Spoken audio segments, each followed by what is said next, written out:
afternoon, everyone, and welcome to this recording today. This is a recording that's a series of three. The first two we've done with our partners, Rainbird and STRI, based around water security and water management, born out of the drought situation we started at in summer. And today we're going to be moving that forward and bringing in one of our other partners from Gulf Finance. So hopefully everybody's now familiar with the faces of Shaun Anderson from Rainbird and Paul Woodham from STRI. And today we're delighted to introduce Malcolm Pennycott from Gulf Finance, who are here today to help us try and get some of these high expenditure projects over the line and discuss the current situation and how partners can work together for the benefit of the GCMA members. So Malcolm, welcome. Thanks, Aaron. Yeah, great to join the call. As you can probably tell by the Highland cow in the background, we're based up here in Scotland, where it's getting rather cold for the time of year. But yeah, getting along. So great to be a part of the call today. Thanks for having us. Good stuff. Looking forward to hearing how this is all going to work. So I think what we're going to do, we're going to start with a very quick recap by just handing over to Paul, who will talk us through what we discussed at our last recording. Hello, everybody. Again, nice to be joined by Malcolm on this call. I know, Malcolm, we've had a couple of conversations over projects. I know you work closely with Rainbird as well. So, I think with this, we're looking to really support clubs with complete solutions or allow them to see the light, how they're going to move forward. So where were we? The first of these webinars was right at the time of drought and slowly starting to get a bit of recovery, but still in an extended dry summer period. And then the second webinar started when the weather was breaking, and Shaun particularly was discussing don't wait until the sort of beyond winter next spring to try and fix the problems with the irrigation system. Winter is very much a critical period because these systems aren't going to fix themselves, and the trend or trajectory for spring climates that we're seeing is for dry days, often warm days, cold nights, low growth, and at that time of year in the spring we're going to be dealing with the wear and tear of winter play. We're already seeing that from some pretty atrocious weather as well in the last few weeks. It all comes down to water management, doesn't it? It's dealing with too much of it and then not enough. But despite the prevailing wet conditions we've seen through November into December, still looking at drought damaged turf, even today in South Wales, where a course which actually hasn't got tees irrigation, and wondering why losing grass cover and struggling to get seed back up and running, and typical sort of high wear tees anyway. So I maintain that this year I've only seen really good tees where there's been good irrigation coverage. Shaun, you might want to jump in here, because we had a chat about that in terms of irrigation of tees, from central sprinklers to one line down the side to what should be designed as a good layout. Yeah, I think it's still the biggest bone of contention in irrigation systems just now, how you irrigate tees. There used to be the conversation a few years ago about how you irrigate greens, and I think we've all come to a general consensus that we can get a triangular pattern on greens. It's the most efficient and best use of water. Tees still seems to be that nugget that people just have. There's a bit of conflict about the best way to irrigate. I actually visited a golf course on Friday in central Scotland that I've got an old impact sprinkler, so the old sort of watermation type, in the middle of the green, just going round 360 degrees all day long, and back in the day that was probably as good as it got, but thankfully we seem to have moved on a bit from there. Because if you think we've got one sprinkler going round in a circle, we're getting a nice circular pattern. We're getting lovely mist bits on the edge of tees, and we're over irrigating onto pathways. So yeah, now there's a real focus about how we can encapsulate all that water onto the tee and surface, just to ensure we've got that efficiency moving forward. So yeah, no, I think tees is certainly a room for movement, and that golf club are going to be installing some new tees irrigation going forward in a programmed event. Not all golf clubs can turn around and say, I want to renovate all my tees in 1 year and replace 18 tees worth, but they will replace maybe 2 or 3, 4 tees a year, and they'll just program that works in. I think, though, it's quite relevant. I can't believe we're in December. Paul, Malcolm, Tom, Darren, it's unbelievable to think that we're already in December, and before we know it, the spring's going to be upon us again. We're only a few months away. So, we spoke a lot about that drought mitigation in the summer, how we could try and alleviate some of the symptoms from that, and the actions going into autumn. And what I would say now is that plan that I hope that people put in place in autumn, they're actually trying to follow through that now.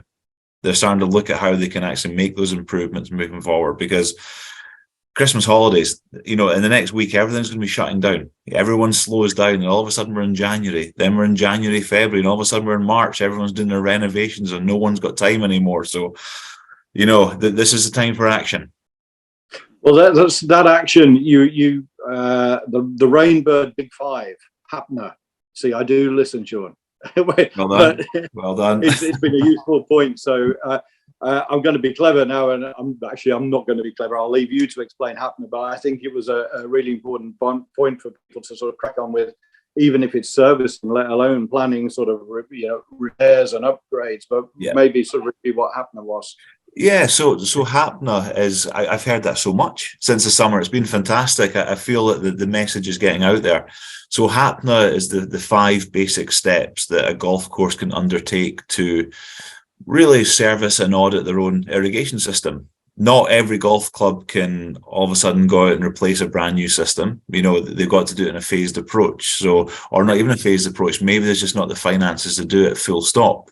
So Hapner is just 5 simple steps that will probably boost your efficiency by 20 to 30% in your own system. So height, angle, pressure, nozzle, and arc. So height, we want to make sure the rotor is level.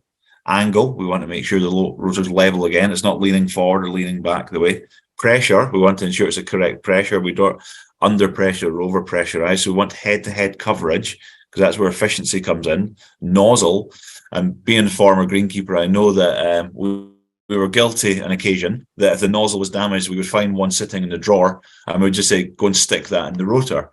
And maybe that wasn't the best suggestion going forward, but it served a purpose. So, if we can re-nozzle those heads to ensure we're getting that head-to-head coverage. And then arc, there's no point having a rotor irrigating trees, rough. We need to focus that water in on the surfaces that matter. So if we can do those 5 basic things over the winter, we should be able to drive our efficiencies. And here's a statistic for you. I love a stat. So the EIGCA recently produced a stat that said an inefficient irrigation system of greens, tees, fairways, and approaches will be between 30 and 50% inefficient. So if we look at numbers, and we all like numbers, we all like data, we're all data driven these days. So if we think a general fairway irrigation system will maybe put out 300 to 500 cube a night, I'm going to throttle that back and say 150 cube a night, just to take into consideration Scotland, other parts of the UK, there's maybe not that pressure, but say 150 cube a night. So if we're 30% inefficient, that's 50 cube a night. If we then irrigate for 100 nights of the year, I know Malcolm's going 100 nights of the year, it doesn't happen in Scotland, but we average it out. So we say that's 5,000 cubes of water. And, do we actually know what that equates to?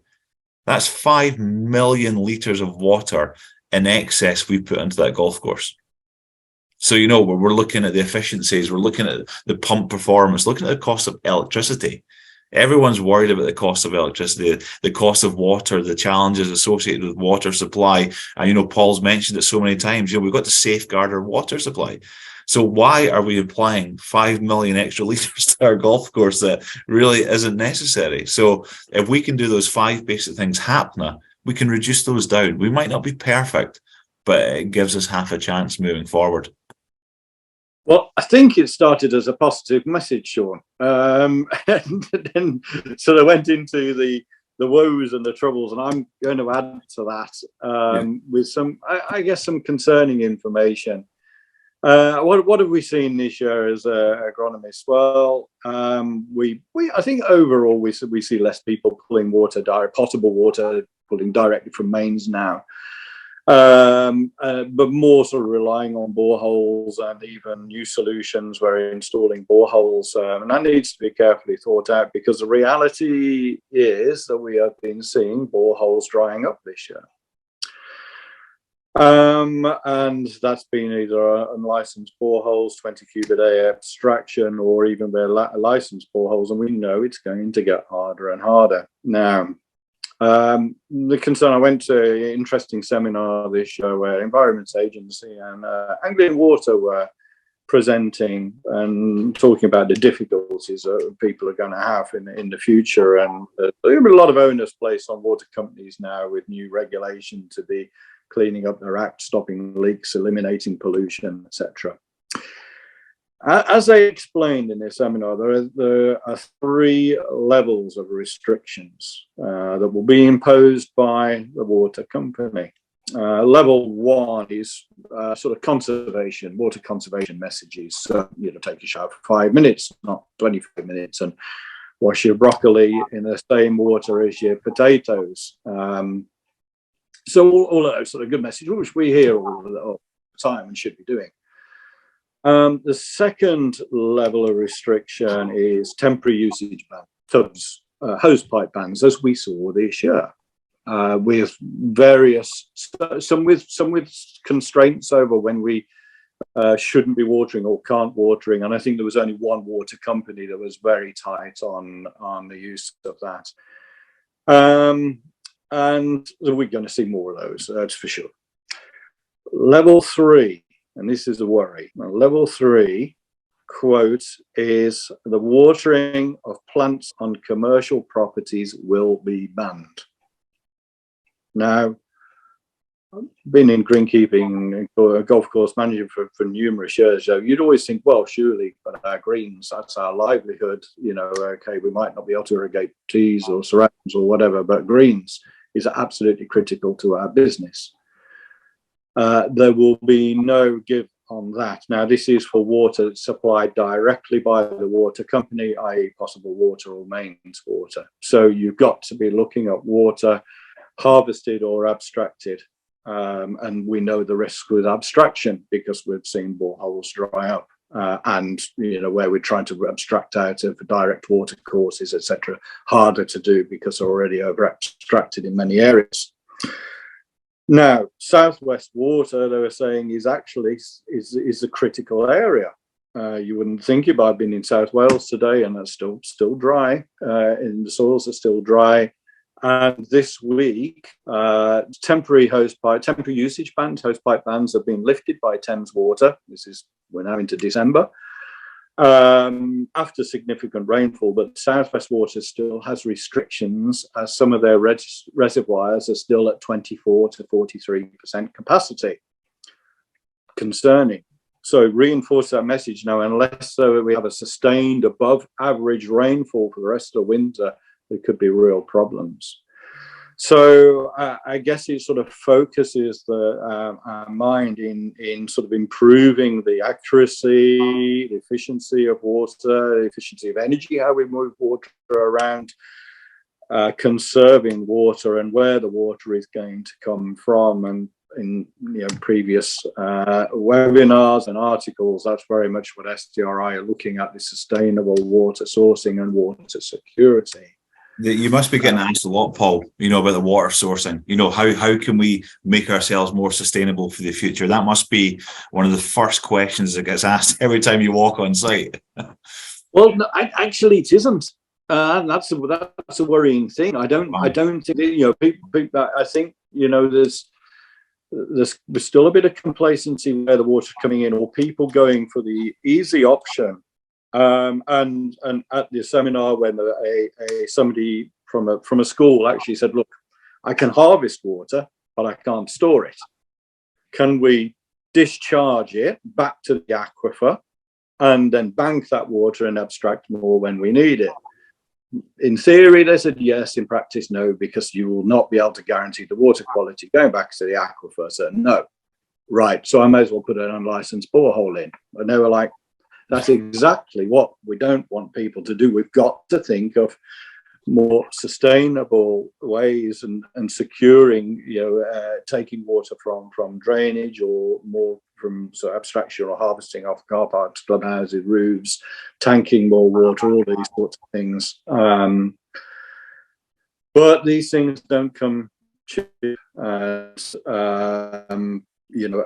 with a sort of a very efficient upgrade irrigation system, which many need to put in place. But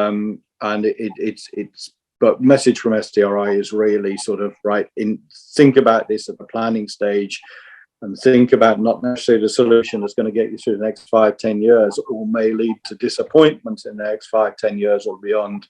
Think about something that's going to last, and that is going to take some delicate planning, thorough planning, and it's going to take some finance to support it.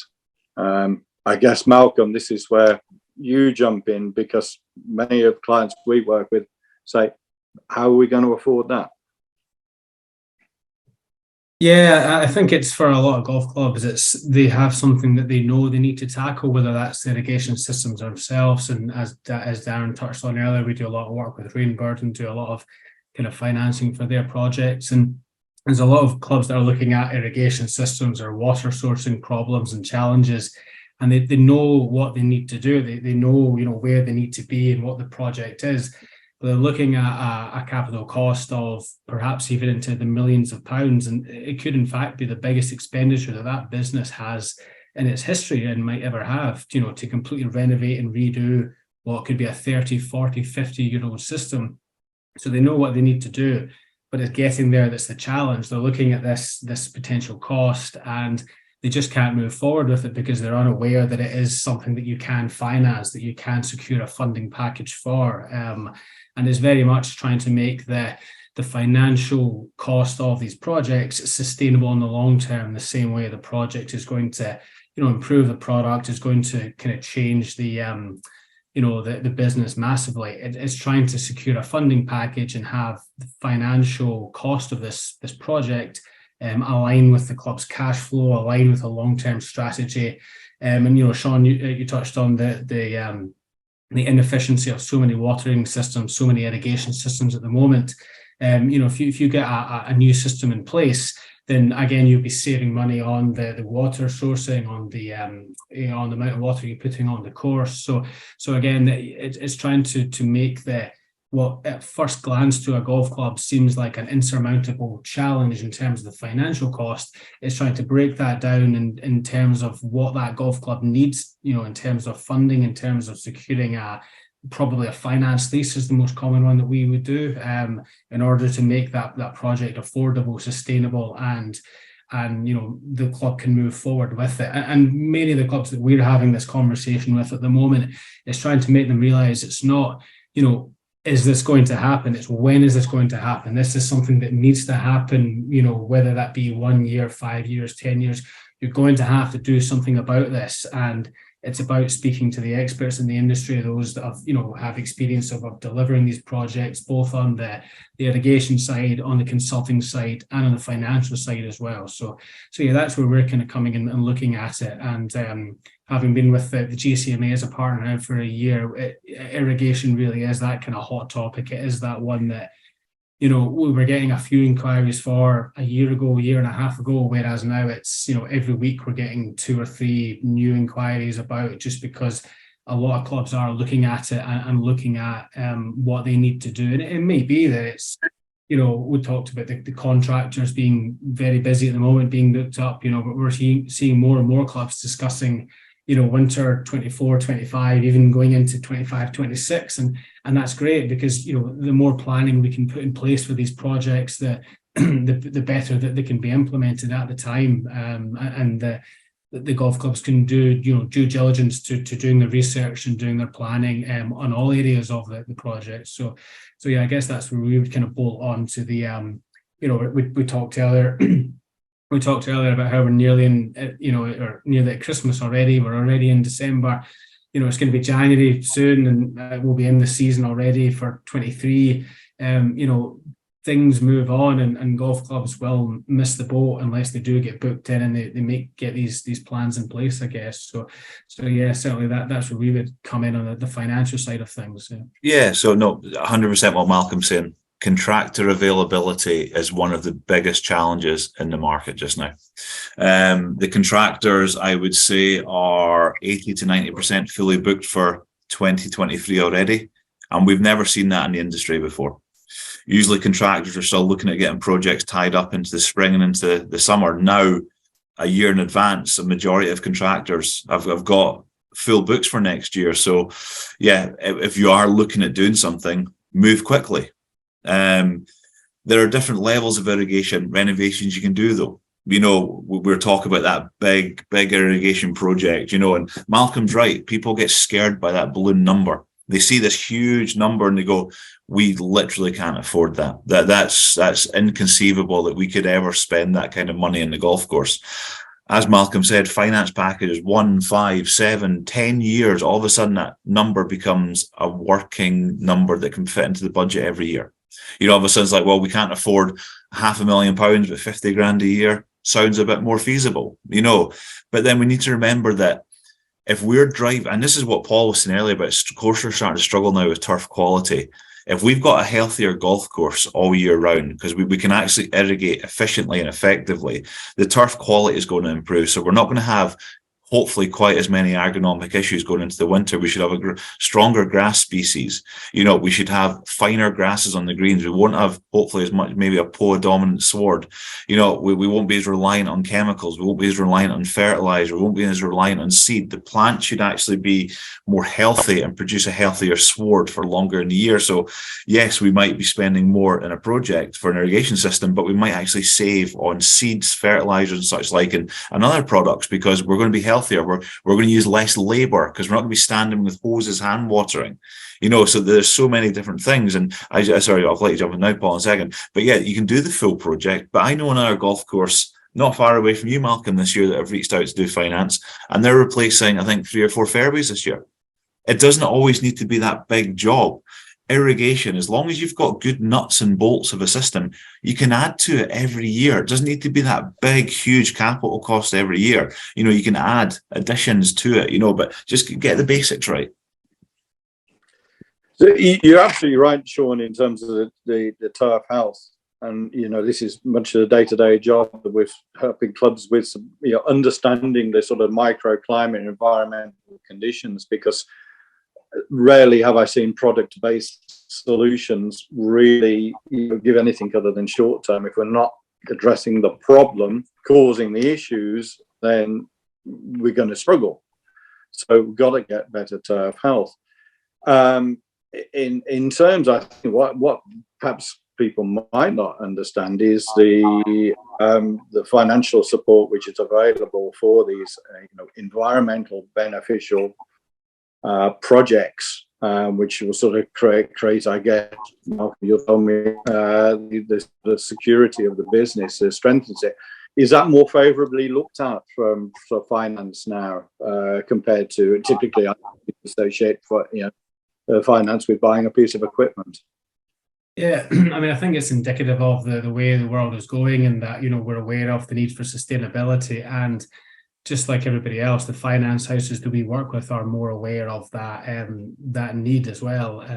You know, if we talk about, you know, a watering system on a golf course in Scotland, if we put it in that term, it sounds like a not a logical step. But when we break it down from the irrigation point of view, and we explain that to the underwriters, to the finance houses, then it is a very logical thing to do. And whether not just irrigation systems, but like coastal erosion projects, reservoirs, various other kind of projects. It's amazing now what can be funded, and because of the environmental nature and because of the logical steps that the business is taking to secure its long-term future, that is looked favourably on by many of the finance houses, and is something that we can get excellent rates for now comparatively with a couple of years ago, because there is that understanding from the industry that this is where things need to go, and because it is a logical step and a logical process for golf clubs to go down, it makes complete sense, and therefore has the backing of the finance houses, which is excellent news for everybody.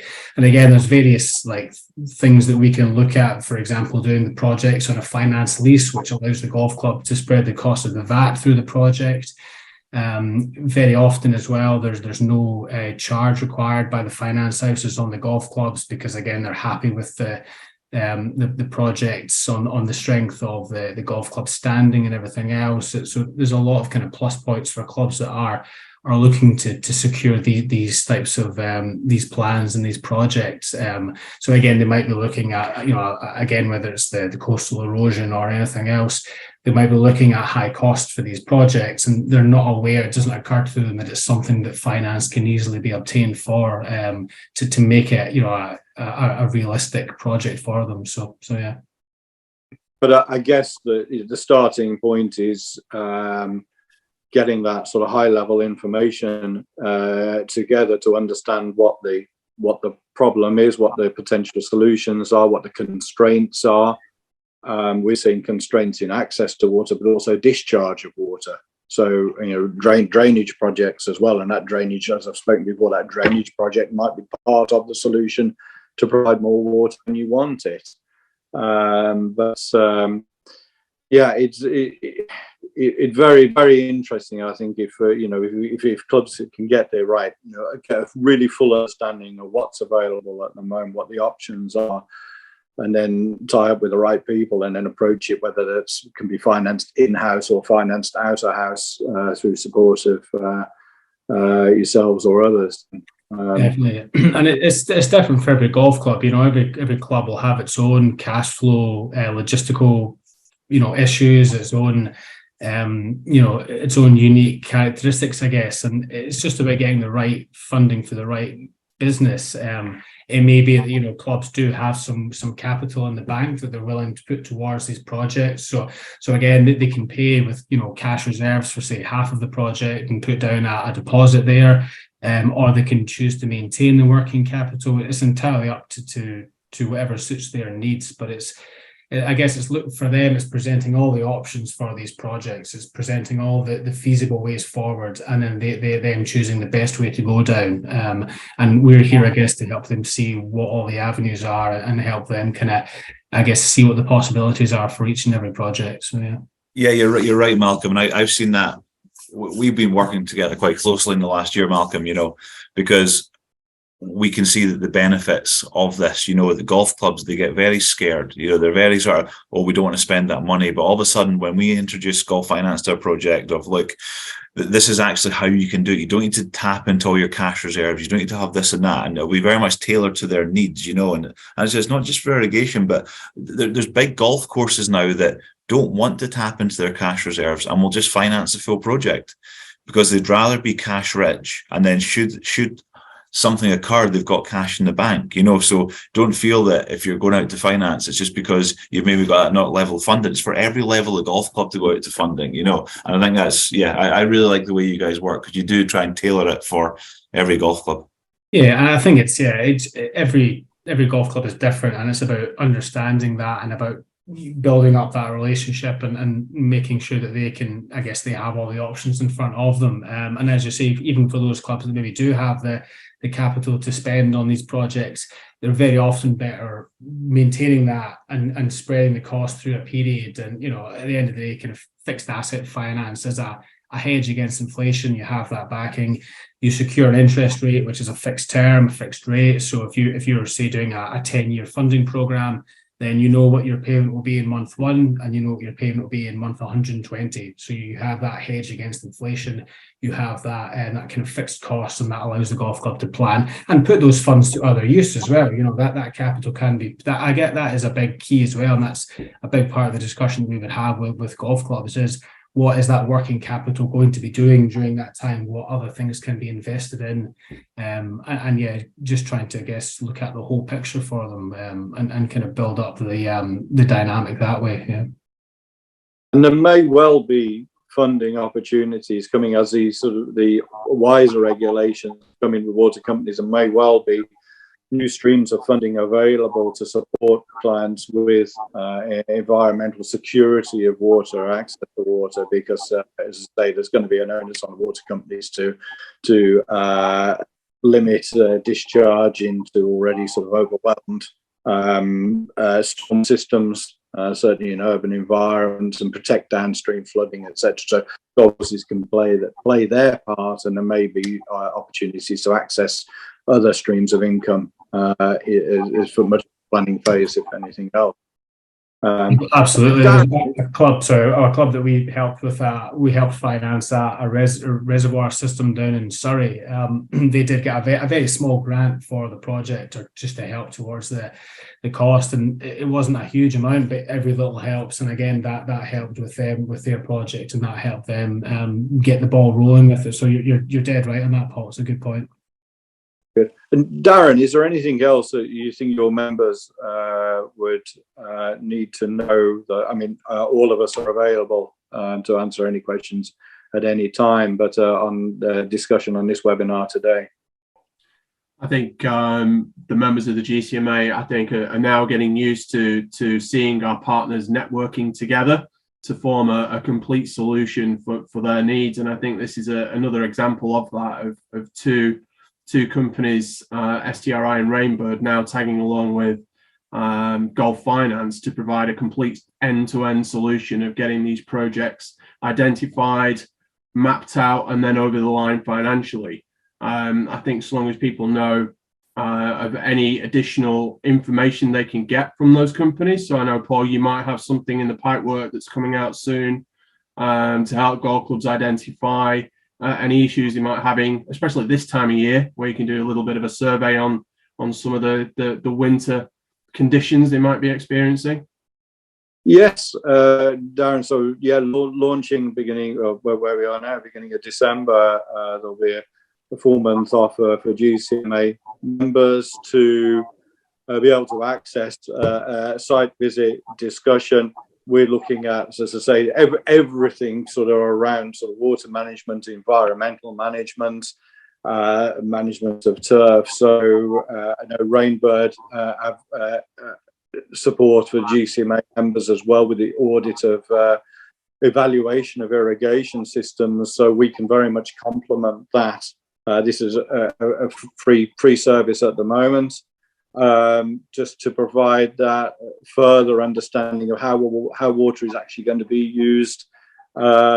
Just anything that we can do to support the clubs with the discussion over the difficulties that we're seeing now, seeing into next year, and support for the greenkeeping industry with making more secure water management decisions. Yeah, no, that's right, Paul. And I love the fact you guys are doing that, because golf clubs, they maybe don't actually know where they are in the grand scheme of everything. You know, they need to actually draw a line in the sand and say, look, this is our base level and this is the way to move forward. And the only way you can do that is actually speak to professionals in the industry that actually can help and assist. You know, so for you guys with the support you're now offering, and Rainbird, yeah, we've got the GCMA supported audit, you know, irrigation evaluation, that we will put someone in and look at your system, and it lets you know where you are. Because it's hard to make decisions when you don't actually know where you are in the grand scheme of things. You've got to actually say, look, this is it. Let's move forward. That's it. Well, STRI will come to site. We'll provide an overview of discussions with yourself as a application process through GCMA, similar to Rainbird. Quick questionnaire, a bit of background information, and yeah, we'll talk to you about the issues which are coming with climate change and legislative change, product change, and all the stresses and strains that we see with this. And if at the end of the day there's nothing more than a better understanding, then you're in a better position than you were beforehand. Good stuff. Thank you, Paul. I think the key takeaway to kind of end this kind of discussion on would be that we started off this journey in the middle of summer, when it was up to 38 degrees in certain parts of the country. The green valleys were not particularly green in Wales, and from the sounds of it, Paul, they're only just recovering and still seeing the signs of stress, all the way through to the winter months now.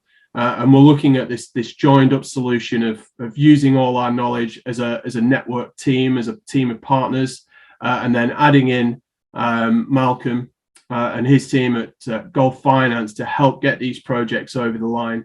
That golf clubs know, we talked about it in one of the earlier discussions, they know these things need to happen. And it's up to us to help them along that journey to get to the point where they can actually finance it as well. So I think as a joined up solution, I think we're providing a really good, clear opportunity for GCMA members. And if anybody goes to our partnership page on the GCMA website, you'll see all our partners on there. And it's now great to be able to tie in a few partners together to offer this joined up solution for golf clubs. So Malcolm, can I just say thanks for joining us today. Great to have you on board with us at the GCMA as always, and some great insights into your side of the industry there as well. Pleasure. Cheers, Dan. Thanks for having us on. And yeah, I think that was a really worthwhile conversation. Hopefully it's provided some of the members with some interesting content, and yeah, happy to help anytime. Myself and my colleague Neil are always happy to have a Zoom call with members or come out for a visit too. So anytime, great. Thank you. Shaun, thanks for joining us. Hope to see you again soon. And Paul, always a pleasure. And we'll see you on one of these recordings very soon. Thank you.